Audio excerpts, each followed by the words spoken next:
أعوذ بالله من الشيطان الرجيم بسم الله الرحمن الرحيم إذ يقول المنافقون والذين في قلوبهم مرض غر هؤلاء دينهم، جب مدینے کے منافق اور وہ لوگ جو مکے کے کافر و مشرک تھے ان کے دلوں میں شک کی بیماری تھی، وہ یہ کہنے لگے کہ ان ایمان والوں کو ان کے دین نے دھوکے میں ڈال رکھا ہے۔ وَمَن يَتَوَكَّلْ عَلَى اللَّهِ فَإِنَّ اللَّهَ عَزِيزٌ حَكِيمٌ، جو کوئی اللہ پر بھروسہ کر لیتا ہے بے شک اللہ تعالیٰ بہت زبردست اور بہت حکمت والے ہیں۔ وَلَوْ تَرَىٰ إِذْ يَتَوَفَّى الَّذِينَ كَفَرُوا الْمَلَائِكَةُ يَضْرِبُونَ وُجُوهَهُمْ وَأَدْبَارَهُمْ، اگر تم اس منظر کو دیکھتے جب فرشتے کافروں کی روح نکال رہے ہیں، وہ ان کے چہروں اور ان کے پیٹھ پر مار رہے ہیں۔ وَذُوقُوا عَذَابَ الْحَرِيقِ، اور ان سے کہتے جا رہے ہیں کہ آگ کا مزہ، جلنے کا مزہ چکھو۔ ذَلِكَ بِمَا قَدَّمَتْ أَيْدِيكُمْ وَأَنَّ اللَّهَ لَيْسَ بِظَلَّامٍ لِّلْعَبِيدِ، یہ اس وجہ سے ہوا جو تمہارے ہاتھوں میں آگے کام بھیجے ہوئے ہیں، اور اس وجہ سے کہ اللہ تعالیٰ اپنے بندوں پر ظلم کرنے والے نہیں ہیں۔ كَدَأْبِ آلِ فِرْعَوْنَ وَالَّذِينَ مِن قَبْلِهِمْ، جیسا کہ فرعون کے آل فرعون اور وہ لوگ جو ان سے پہلے گزرے ان کی عادت کی طرح، کفروا بآیات اللہ، انہوں نے بھی اللہ کی آیتوں کا انکار کیا۔ فَأَخَذَهُمُ اللَّهُ بِذُنُوبِهِمْ، تو اللہ تعالیٰ نے ان کے گناہوں کے سبب ان کی پکڑ کی۔ إِنَّ اللَّهَ قَوِيٌّ شَدِيدُ الْعِقَابِ، یقیناً اللہ تعالیٰ بہت سخت سزا دینے والے قوی ہیں۔ محترم بزرگ عزیز دوستو، میدان بدر ہی سے متعلق ایک آیت ہے۔ جب حضرات صحابہ بدر کے میدان میں تشریف فرما تھے تو مدینہ منورہ میں جو منافق لوگ تھے وہ، اور جو مکے کے کفار اور مشرکین تھے جن کے دلوں میں شک کی بیماری تھی، اللہ تعالیٰ نے شک کو قرآن مجید میں جہاں بھی بیان کیا ہے اس کو مرض کہا ہے، کہ شک کرنا، شبہ کرنا دین میں اللہ اور اللہ کے نبی کی باتوں میں، یہ ایک بیماری ہے۔ اس بیماری کا علاج کر لینا چاہیے کہ شک کے ساتھ ایمان مقبول نہیں ہوتا۔ جو بھی عمل ہوگا، جو بھی بات ہوگی یا کام ہوگا، وہ اطمینان قلب کے ساتھ اور پورے یقین کے ساتھ آدمی کام کرے۔ شک میں پڑا ہوا ہے کہ صحیح ہے کہ غلط ہے، بہرحال کر رہے ہیں، ہوا تو ہوا، نہیں ہوا تو نہیں ہوا۔ اللہ تعالیٰ نے پہلی ہی آیت کے اندر فرما دیا ذَلِكَ الْكِتَابُ لَا رَيْبَ فِيهِ، اس کتاب میں کوئی شک کی گنجائش نہیں، یعنی جو بھی باتیں آگے آنے والی ہیں، جو کام کرنے کے ہیں، جو باتیں ماننے کی ہیں، ان تمام کاموں میں، باتوں میں شک اور شبے کے ساتھ اگر تم کر بھی لو گے تو اس کا انجام بہت برا ہوگا۔ کام کرنا ہے، کوئی بھی عمل کرنا ہے یقین کے ساتھ کہ ہاں یہ حق ہے۔ وسوسے آئیں گے، شکوک و شبہات آئیں گے، مگر اسے دل میں جگہ نہ دے۔ یہ ہر ایمان والے کے دل میں طرح طرح کے وساوس آتے ہیں، اللہ کے بارے میں، قیامت کے بارے میں، جنت جہنم کے بارے میں، خود اپنے ایمان کے بارے میں، قرآن کے بارے میں۔ شیطان وسوسے ڈالتا رہتا ہے، شکوک و شبہات، ڈاؤٹس آتے رہتے ہیں،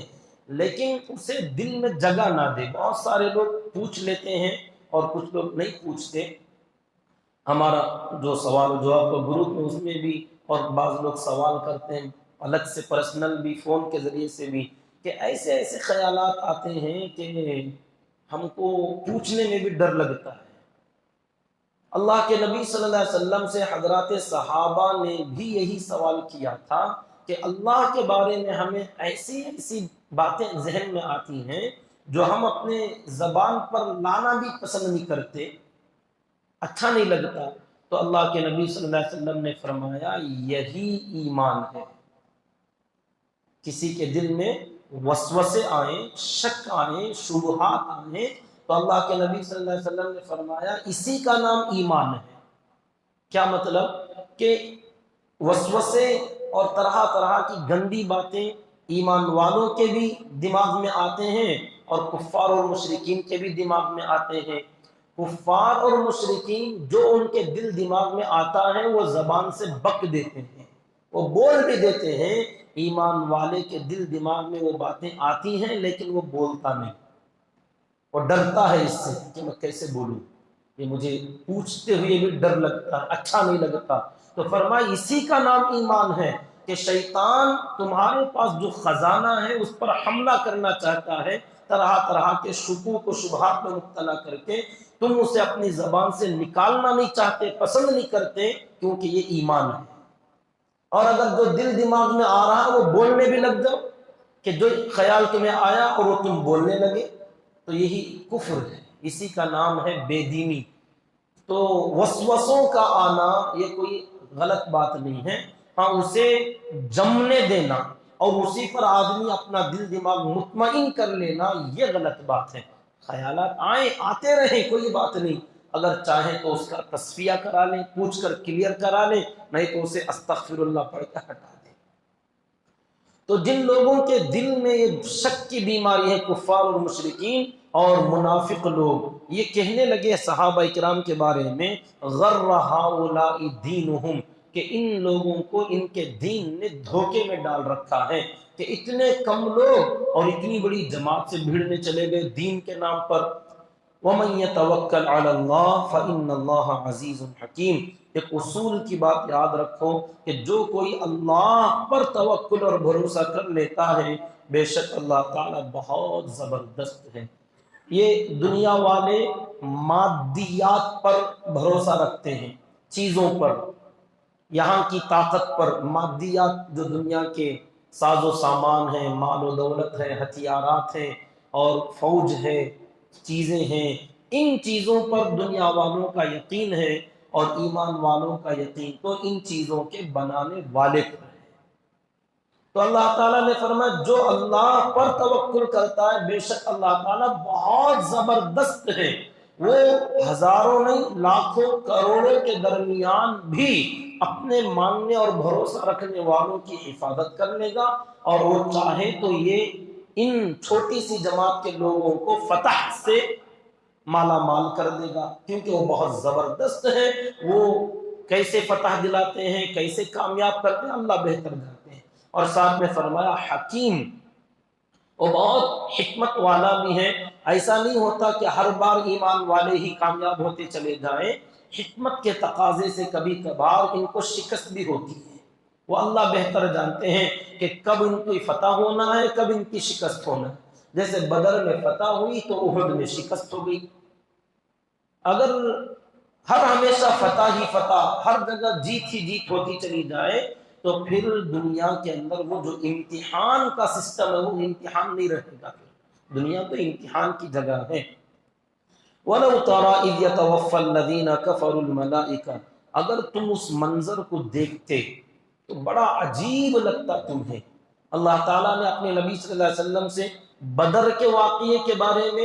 یا تمام انسانوں سے قیامت تک آنے والے کافر و مشرکوں کے بارے میں فرمایا ہے، یہ آیت دونوں کے لیے بھی ہوگی۔ اگر بدر کے لیے خاص لیں تو فرمایا اے نبی جی اس کیفیت کو آپ دیکھتے تو آپ کو بڑا عجیب لگتا۔ اذ یتوفی الذین کفروا، جب کافروں کی موت آ رہی تھی بدر کے میدان میں، تو الملائکہ، ملائکہ ان کی روح نکال رہے تھے، یضربون وجوہہم وادبارہم، تو ان کے چہروں پر اور ان کی پیٹھ پر مارے جا رہے تھے، وذوقوا عذاب الحریق، اور روح نکلتے وقت یہ بھی کہتے جا رہے تھے کہ جلنے کے عذاب کا مزہ چکھو، کہ یہ تو دنیا کا چھوٹا سا عذاب ہے، اب چلو تمہاری ہمیشہ کی جہنم کی طرف، عذاب کی طرف، یہ کہتے ہوئے ان کی روحوں کو قبض کیا جا رہا تھا۔ یہ تو خاص اس میدان کا ہوا، قیامت تک آنے والے تمام کفار اور مشرکین کے لیے بھی یہی بات ہے کہ جب فرشتے ان کی روح نکالنے آتے ہیں تو ان کے چہروں پر اور ان کی پیٹھ پر مارتے ہیں اور یہ کہتے جاتے ہیں کہ چلو جہنم کے عذاب کا، جلنے کا مزہ چکھو۔ لیکن یہ جو عذاب ہیں یہ دنیا سے منتقل ہونے اور آخرت کے میدان میں قدم رکھنے کے درمیان کا ہوتا ہے، اس میدان کو عالم برزخ کہتے ہیں۔ یہ عالم دنیا ہے، اور وہ عالم آخرت ہے۔ تو ایک دنیا اور آخرت کے بیچ کی ایک جگہ ہے جسے برزخ کہا جاتا ہے، کہ یہاں پر ایمان والوں کے لیے علیین ہے اور کفار اور مشرکین کے لیے سجین ہے۔ یہ جو درمیان کا مقام ہے اس کو برزخ کہا جاتا ہے، اور یہ اس کو قبر کا عذاب بھی کہہ سکتے ہیں یا برزخ کا عذاب بھی کہہ سکتے ہیں۔ تو یہ وہاں کا عذاب ہونے کی وجہ سے اس دنیا کے اندر رہنے والے لوگوں کو وہ چیز نظر نہیں آتی۔ برزخ کو آخرت سے متعلق زیادہ ہے، کیونکہ یہاں سے منتقل ہو جاتے ہیں یا ہو رہے ہوتے ہیں، تو اس وقت کے جو حالات ہوتے ہیں اور اس وقت کی جو باتیں ہوتی ہیں، مرنے والا آدمی آخری وقت میں جو جملے بولتا ہے، عام طور پر دنیا کے انسانوں کو وہ چیزیں سمجھ میں نہیں آتی۔ وہ کچھ کام کرتا ہے، کسی کی طرف دیکھ کر ہنسنا، کبھی رونا، کبھی سلام کا جواب دینا، بعد میں دنیا والے اس کا تذکرہ کرتے ہیں، پتہ نہیں کیا کر رہے تھے، وہ کچھ بول رہے تھے، سمجھ میں نہیں آ رہا تھا، ان کی زبان ہل رہی تھی، الفاظ سمجھ میں نہیں آ رہے تھے، کیونکہ یہ یہاں سے اس کا تعلق ختم ہو رہا ہے اور ادھر سے اس کا تعلق جو جڑ رہا ہے، تو وہاں کی وہ تکلیفیں یا وہاں کی جو خوشیاں اور فرشتوں کا نظر آنا اور ان سے بات چیت کا کرنا، اللہ نے قرآن میں بیان فرمایا ہے۔ نیک بندوں سے کیا بات چیت کریں گے، برے لوگوں سے کیا بات چیت کریں گے، تو یہ جو ان سے بات چیت کرتا ہے، آدمی سمجھتا ہے کہ دنیا والے ہم سے بات کر رہا ہے، لیکن وہ باتیں سمجھ میں نہیں آتی۔ تو اسی طریقے سے وہاں کا عذاب بھی نافرمانوں کے لیے مرتے وقت ہی شروع ہو جاتا ہے۔ تو اسی لیے اللہ نے فرمایا اگر تم وہ کیفیت دیکھتے تو بڑا عجیب لگتا، لیکن ہم دیکھ ہی نہیں پاتے کیونکہ یہ دیکھنے کی صلاحیت ہمارے پاس نہیں ہے۔ ذالک بما قدمت ایدیکم، یہ اس وجہ سے ہوا کہ تمہارے ہاتھوں نے جو اس سے پہلے غلط کام کر بھیجے ہیں اس کا بدلہ تھا یہ، جو موت کے وقت میں اس طریقے سے بدلہ دیا جاتا ہے تمام نافرمانوں کو، اور بدر کے میدان میں بھی جو ان لوگوں کو اس کا بدلہ دیا گیا، یہ اس سے پہلے کے کیے ہوئے کاموں کا بدلہ تھا۔ وَأَنَّ اللَّهَ لَيْسَ بِظَلَّامٍ لِّلْعَبِيدِ، اور اللہ تعالیٰ اپنے بندوں پر ظلم کرنے والے ہرگز ہرگز نہیں ہیں۔ یہ آدمی کے کاموں کا بدلہ اس کو دیا جاتا ہے، جو بندے نے نہیں کیا اس کی سزا کبھی نہیں دی جاتی، ورنہ یہ ظلم ہوتا۔ تو اللہ نے فرمایا میں اپنے بندوں پر ظلم ہرگز نہیں کرتا۔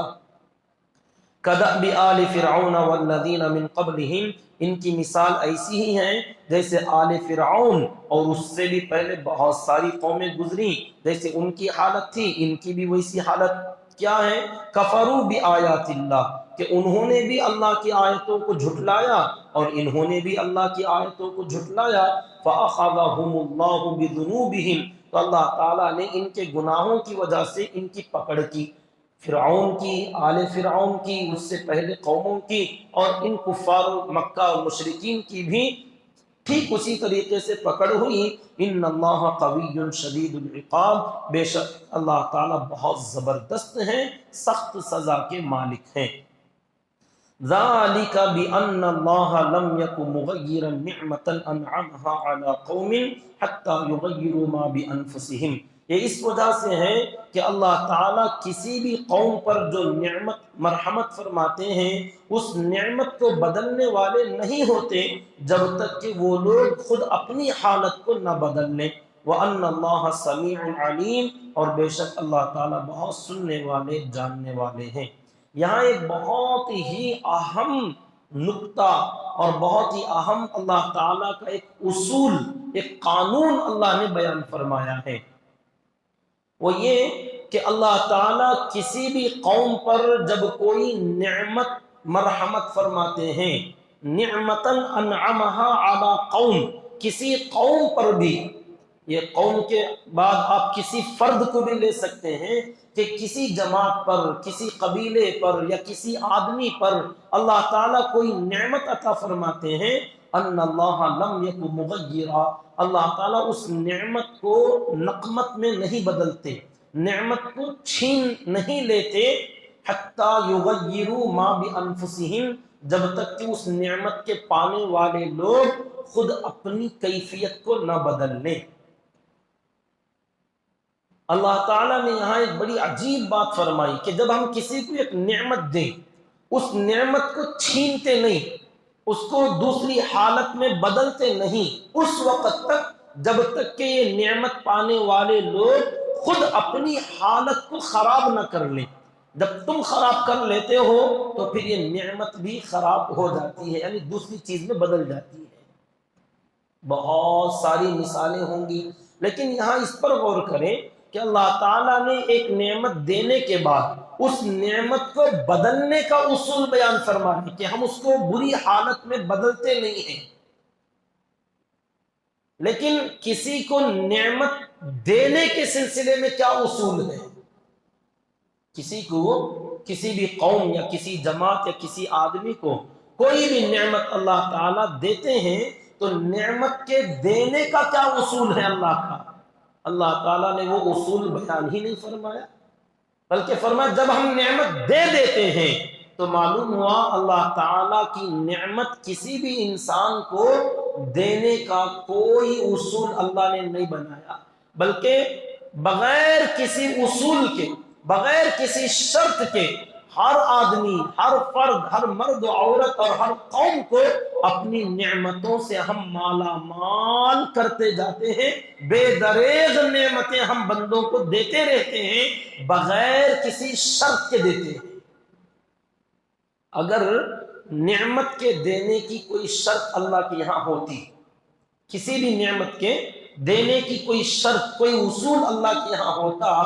تو ہمارا وجود ہی نہ ہوتا، ہم پیدا ہی نہ ہوتے کہ بھئی تم کو ایک نعمت دیں گے، یہ کام کرو گے تو دیں گے۔ تو بتاؤ ہم جو پہلے پیدا ہو رہے ہیں، یہ ہمارا دنیا میں آنا ہی ایک بہت بڑی دولت ہے اللہ کی، ایک نعمت ہے کہ ہم فنا سے،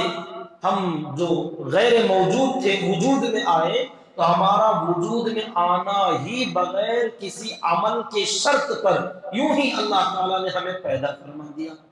اچھا خیر، ہماری جان تو بنا دی، اب اس جان کے لیے جسم دینا تھا تو جسم کے لیے کچھ شرائط لگاتے کہ تمہیں ہاتھ چاہیے تو یہ کام کرنا پڑے گا، آنکھ چاہیے تو یہ کرنا پڑے گا، شرائط لگا دیتے۔ کوئی شرط کے بغیر اللہ تعالیٰ نے قرآن میں جگہ جگہ فرمایا وَجَعَلَ لَكُمُ السَّمْعَ وَالْأَبْصَارَ وَالْأَفْئِدَةَ، کہ ہم نے تمہارے آنکھ بنائے، کان بنائے، دل بنائے، یہ سب نعمتیں جو کروڑ ہاں کروڑ کی قیمت ہے، اس کی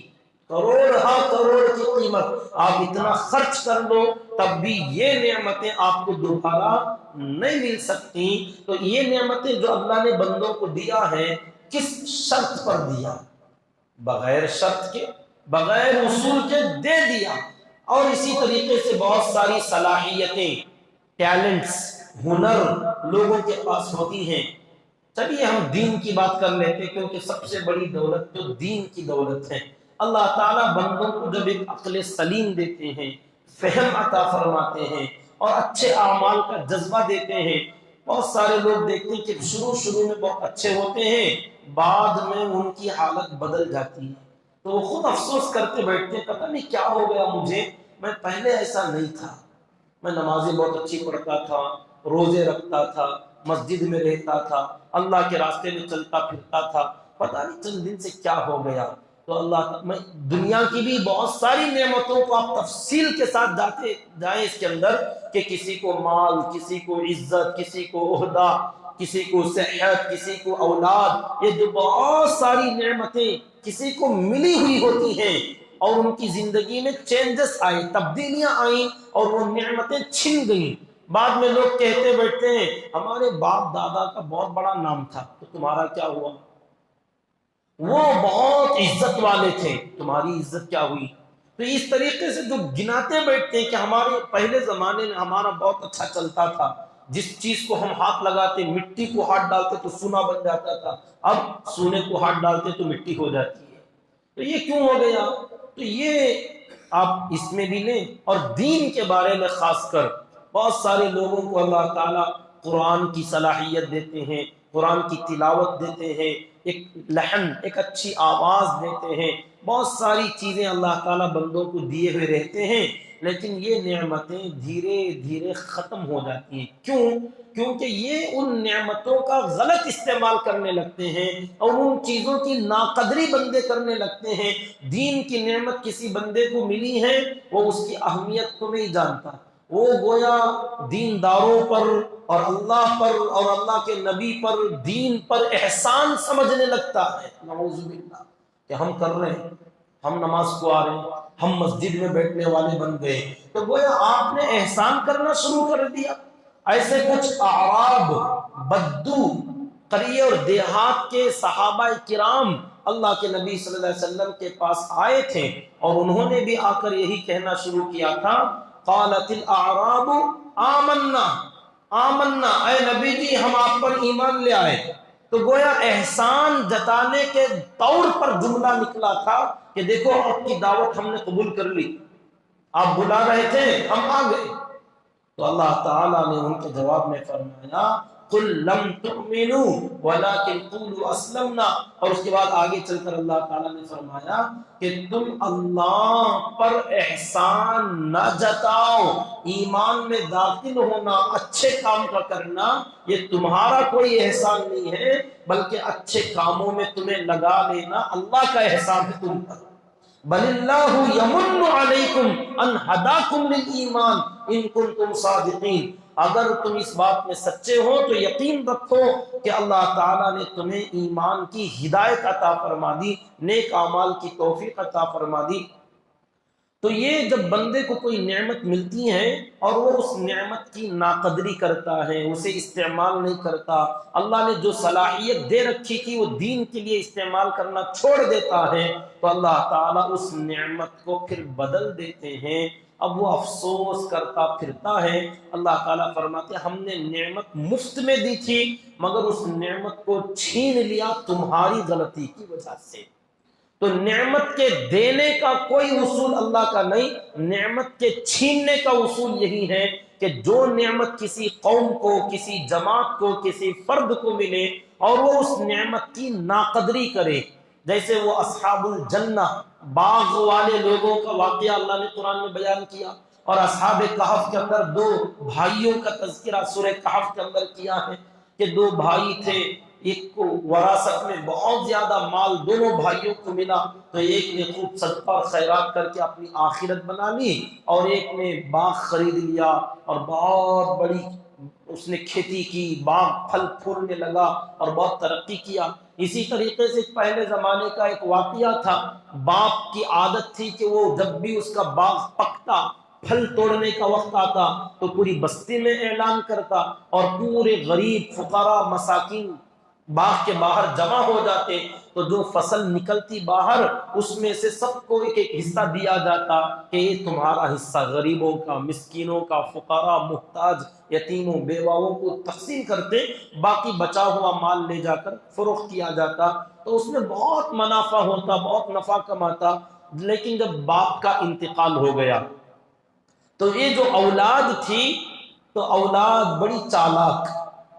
دین کے بارے میں چالاکیاں نہیں چلتی، عقل مندیاں چلتی ہیں۔ آدمی کو عقل مند بننا چاہیے، چالاک نہیں۔ چالاک آدمی ہمیشہ نقصان اٹھاتا ہے، عقل مند آدمی دنیا میں بھی اور آخرت میں بھی کامیاب ہوتا ہے۔ اسی لیے اللہ تعالیٰ نے افلا تعقلون، افلا تعقلون فرمایا کہ عقل کا استعمال کرو۔ تو میرے حال باریک سا فرق ہے اس میں۔ تو یہ بھائیوں نے بیٹھ کر مشورہ کیا کہ ہمارے ابا بیوقوف تھے، اعوذ باللہ، کہ اتنا سارا باغ میں جو پھل فروٹ آتے تھے، اتنا سارا اگر تقسیم کر دیا جائے تو کتنا نقصان ہوتا ہے، کیا ہی اچھا ہوگا کہ ہم سب یہ تقسیم کرنا ہی چھوڑ دیں اور سارا مال لے جا کر بیچ دیں تو بہت منافع ہوگا، اور ویسے بھی اب ہم بھائی 7-8 بھائی ہیں تو اتنے سارے بھائیوں کو منافع کتنا بھی آئے کم ہی ہوگا۔ تو ایک مرتبہ بھائیوں نے بیٹھ کر رائے مشورہ کرنا شروع کیا،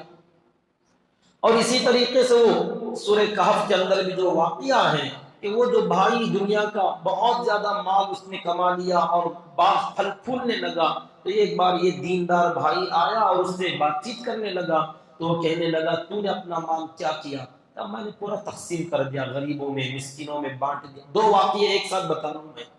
تو اس دنیا دار بھائی نے کہا دیکھ میں نے کیا کمایا، میرا باغ دیکھ، اس کے چاروں طرف کھجور کے باغ لگے تھے، درمیان میں انگور کی کھیتی فصل تھی، اور اس کے درمیان میں نہریں جاری تھیں، بہت زیادہ پھل آور باغ تھا۔ تو اس بھائی نے اس سے کہا تو بھی اپنی آخرت بنا لے۔ تو اس نے کہا اگر میں آخرت میں گیا تو جیسے دنیا میں مجھے ملا ہے اس سے اچھا آخرت میں بھی ملے گا، کیونکہ میں بڑا چالاک آدمی ہوں، نفع کمانا جانتا ہوں۔ تو بہرحال ایک سنگل بھائی کا واقعہ اور ایک یہاں 7 بھائیوں کا تقریباً واقعہ تھا، ان دونوں کا ایک جیسا حال اللہ نے قرآن میں بیان کیا کہ نعمتیں ملی تھی، باپ نے بہت کمایا تھا، بڑا باغ تھا، پورے علاقے میں فیمس اور مشہور تھا، پورے اطراف و اکناف کے غریب مسکین لوگ اس باغ کے پھلنے کا پکنے کا انتظار کرتے اور کٹنے کا انتظار تو سب کو ہوتا تھا، گویا وہ عید کا سما ہوتا تھا اس باغ کے پھل کٹنے کا وقت، اور پورے لوگ جمع ہوتے اور وہاں سے لے کر اپنے گھروں کو جاتے، بہت خوشیاں مناتے، اور اس خوشی میں دل سے دعائیں نکلتی تھی۔ لیکن بھائیوں نے مشورہ کیا تو ایک بھائی نے کہا ارے اب تو ماحول بن گیا ہے، پورے علاقے والوں کو معلوم ہو ہی جاتا ہے، اب ہم فصل کاٹیں گے تو یہ سب لوگ باغ کے باہر آ کر جمع ہو جاتے ہیں، اب دیے بغیر جانا اچھا نہیں لگتا، کیسے کریں گے؟ آ گئے تو دینا ہی پڑے گا، تو کوئی ایسا راستہ نکالو کہ کوئی غریب مسکین ہمارے باغ کے پاس آئے ہی نہ، جب آئیں گے ہی نہیں تو دینے کا مسئلہ ہی نہیں ہوگا۔ تو جو چالاک تھا اس نے کہا ایک کام کرتے ہیں، ہر سال دن میں فصل کٹتی تھی تو اس سال ہم رات کے اندھیرے میں کاٹ دیں گے، کسی کو پتہ بھی نہیں چلے گا کہ باغ کب کٹ گیا، فصل کب کٹ گئی، اور یہ لوگ اٹھنے تک سارا مال بازار میں ہم لے کے چلے جائیں گے، کوئی آئے گا بھی نہیں اور کسی کو دینا بھی نہیں پڑے گا۔ بڑا چالاک، بڑا چالاک۔ سب بھائیوں نے کہا بہت اچھا ہے۔ تو مشورہ ہوا، اور جو فصل کاٹنے والے مزدور تھے، مزدوروں کے گھروں کے پاس جا کر تنہا اکیلے چپکے بات کیا، دیکھ کسی کو نہیں بتانا، فصل کاٹنا ہے، مزدوری کرنا ہے تو چلو ہمارے ساتھ۔ تو جو تیار ہوئے اپنے گھر میں لا کر رات میں ہی سلا لیا، شام کے وقت میں ہی تمام مزدوروں کو جمع کر لیا اور سب سے کہا سب خاموش رہو، بات چیت نہیں کرنا، زور سے باتیں کرو گے تو آواز باہر جائے گی، لوگوں کو پتہ چل جائے۔ بہت چالاکی لوگ کر رہے تھے۔ اب سب لوگوں کے سونے کا انتظار ہوا، پوری بستی کے لوگ سو گئے تو یہ سب کو لے کر رات کے اندھیرے میں چل پڑے۔ جاتے جاتے اپنے باغ کے قریب جانے ہی والے تھے، ان کے آنے سے پہلے اللہ کا عذاب آیا اور آگ اس باغ کو پکڑ لی۔ ادھر یہ لوگ مزدوروں کو گھر میں جمع کر رہے تھے اور ادھر اللہ کا وہ عذاب آ رہا تھا، سارا باغ جل کر تہس نہس راکھ ہو گیا۔ اب کیسے جلا بعد میں آپ تحقیق کر لو، شارٹ سرکٹ ہوا، پتہ نہیں کیا ہوا، کسی نے کچھ آگ جلا دیا، جو بھی ہوا ہو اللہ تعالیٰ نے عذاب بھیجا۔ یہ لوگ چلتے گئے اپنے باغ کے قریب جاتے ہیں تو دور سے ہی نظر آنے والا باغ قریب جانے پر بھی نظر نہیں آتا۔ تو بھائیوں نے کہنا شروع کیا رات کے اندھیرے میں ہم راستہ بھٹک گئے، دوسرے علاقے میں آ گئے۔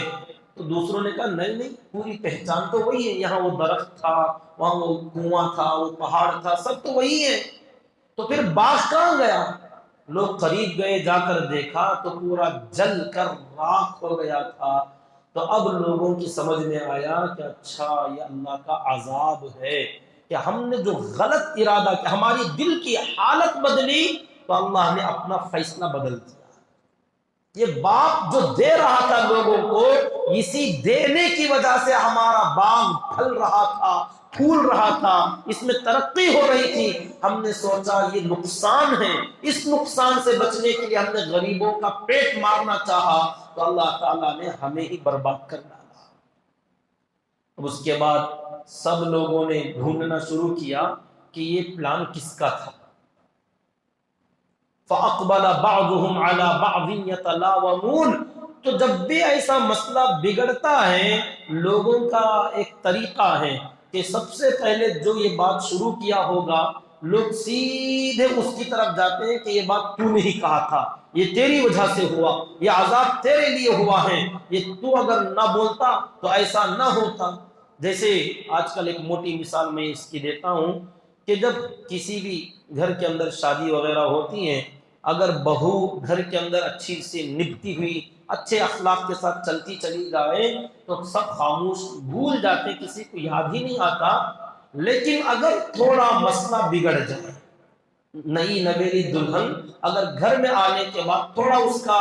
رکھ رکھاؤ، رہن سہن، تھوڑا سا بڑوں کے ادب احترام میں اگر فرق آیا تو سب رشتہ دار بیٹھ کے ڈھونڈتے یہ رشتہ لگایا سکون۔ ارے جب اچھا چل رہا تھا تو کسی کو یاد بھی نہیں آتا کہ رشتہ لگایا کس نے، کس کا احسان، کون بندہ تھا وہ اتنا اچھا رشتہ لایا۔ لیکن جہاں ذرا بات بگڑی، رشتہ کون لگا، فون لگا اسے، برباد کر کے چھوڑوا لینا جی ہم نا، ہمارا گھر تباہ ہو گیا، پورا بھانڈا اس پر پھوڑیں گے۔ ٹھیک اسی طریقے سے انہوں نے بھی سب خوش تھے، جب باغ کے قریب گئے جل گیا تو کہنے لگے کون مشورہ دیا تھا، یہ رائے کس کی تھی؟ تو اس نے بھی کہا تم بھی کیا کچھ کم نہیں تھے، خوش ہو گئے تھے نا، تو تم سب اس میں برابر کے شریک ہو۔ اور وہاں پر بھی وہ جو کہف کا واقعہ ہے، اس میں بھی اس کے باغ کو بھی اللہ تعالیٰ نے اسی طریقے سے تباہ و برباد کر دیا۔ تو یہاں جو اللہ نے واقعات کے ذریعے سے بتلایا وہ یہی آیت ہے کہ ہم نعمت دیتے ہیں، لیکن نعمت کی جب ناقدری بندے کرتے ہیں تو اس طریقے سے ہم چھین لیتے ہیں۔ تو نعمت کے دینے میں کوئی اصول ہمارا نہیں ہے، چھیننے میں اصول ہے کہ تم ناقدری جب بھی کرو گے وہ نعمت بدل جائے گی۔ اللہ تعالی ہم سب کی حفاظت فرمائے، اللہ تعالیٰ کی نعمتوں کی قدردانی کی اللہ ہمیں توفیق عطا فرمائے۔ اللہ تعالیٰ ہم تمام کو قرآن مجید کی تلاوت کی توفیق دے، قرآن مجید کو سمجھنے کی توفیق دے، اس کے مطابق اپنے ایمان و اعمال و اخلاق کو درست کرنے کی اللہ ہمیں توفیق عطا فرمائے۔ آمین۔ سبحان اللہ و بحمدہ، سبحانک اللہم و بحمدک، ونشہد ان لا الہ الا انت